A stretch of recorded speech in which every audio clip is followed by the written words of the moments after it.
It is not every day that the history of a corrupt dictatorship is turned into a Broadway musical, but that's exactly what has happened with the story of Imelda Marcos, the former First Lady of the Philippines, nearly 40 years after her husband's regime was overthrown. Her life is the basis of a new pop musical called Here Lies Love, created by David Byrne of the Talking Heads. It is the first time an all-Filipino cast has performed on Broadway.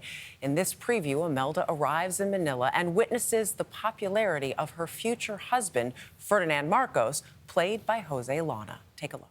Who's holding aces and who's gonna fold and who's got a secret and who's feeling bold? It's a winning combination.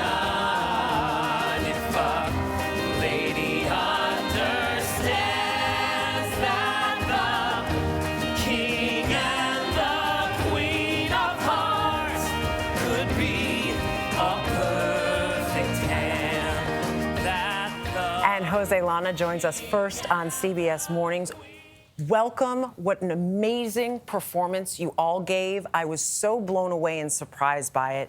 I know you have called this a Trojan horse. Yes. As a musical, which probably makes a little bit of sense to some people. Explain that. Well, you know, I think people, first of all, people are going to come for the party. It's a party. We're having a big disco, the best party on Broadway right now. You come in for the disco.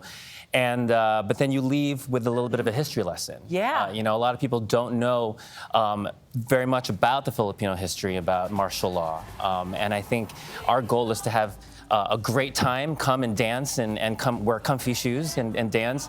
But you're going to go home with a little bit of a history lesson going, oh, that happened. That is exactly what it is. And I should explain, people can see it a little bit there, but part of the audience, you are on the floor. This is where I was. And you're moving around. At times you are dancing. There's Absolutely. a DJ who is getting you into Dana, this you moment. said you loved being I loved that. I can't imagine not seeing it in that way because you felt like you were a part of it, reliving some of the history that I knew and learning history, as you said. Right. But you were born in the Philippines. I was. Under martial law. I was. During this time. So what is it like to come back then and play Ferdinand Marcos? You know, it's really interesting. You know, we always say that Filipinos, we're the masters of assimilation, you know, and I think my generation, my sister and I were both born in martial law. My parents, during the 70s, realized that being in the Philippines was not a place to be during martial law. So they moved here. We moved here, like a vast majority of Filipino Americans who came during the late 70s. There you are right there.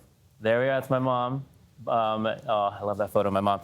But my sister and I retained a lot of our culture. My parents were adamant about making sure that we knew why we left and what martial law was. And so now, you know, decades later, I tell them that I'm going to be part of a new musical, and I'm going to be playing the guy who made us leave our country. Right. You know, so it's pretty intense, and it's a complicated conversation, but that's the important thing. We want people to have the conversation, because I think when you have things like martial law happen to a country, it's easy to take that trauma, compartmentalize it, and leave it behind. But you have to talk about it, or else things get repeated and mistakes are made. Well, and speaking of that, you've been involved with this since 2011, but you say it's more relevant than ever today. Absolutely. What do you mean by that? Well, absolutely. Like when the show was written 12 years ago, originated 12 years ago, we were in the Obama administration, you know, and Aquino, Coryexon Aquino's son, was currently president of the Philippines. Now a Marcos is president of the Philippines, and we've lived through a decade of turmoil around the world about democracies coming down, and so it's, I think when we told the story before, it was, oh, look what bad things happened before, aren't we great now? Now it's a bit more of a warning of, wow, where are we now in the world, and countries are being invaded, and people are not wanting to let go of power.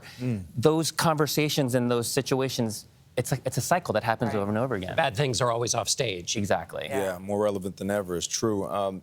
You've been on this 12-year journey, like you said, with singer-songwriter David Byrne. And he co-wrote the music, lyrics. Lucky. As talented as it gets. Yeah. What is it like working with him? Well, you know, not many people can say they go to work with a rock star. You know what I mean? I think he's such an incredibly kind person and someone who his brain's always going. And Why do you say kind? Do you have an example? Well, you know, I think when I walked into that audition room, and I, you know, as a son of major anti-Marcos activists, you know, I walked in there and I said, you know, I'm gonna come in here and hopefully be part of your show, but if you're going to glorify these Marcoses in any way, I'm going to step away. And David and Alex Timbers, our director, the second they knew I had a lot of family history and background, they wanted to make sure that they took advantage of that. Like, I was in the room and I told them about my family. I told them how my parents were part of the protests.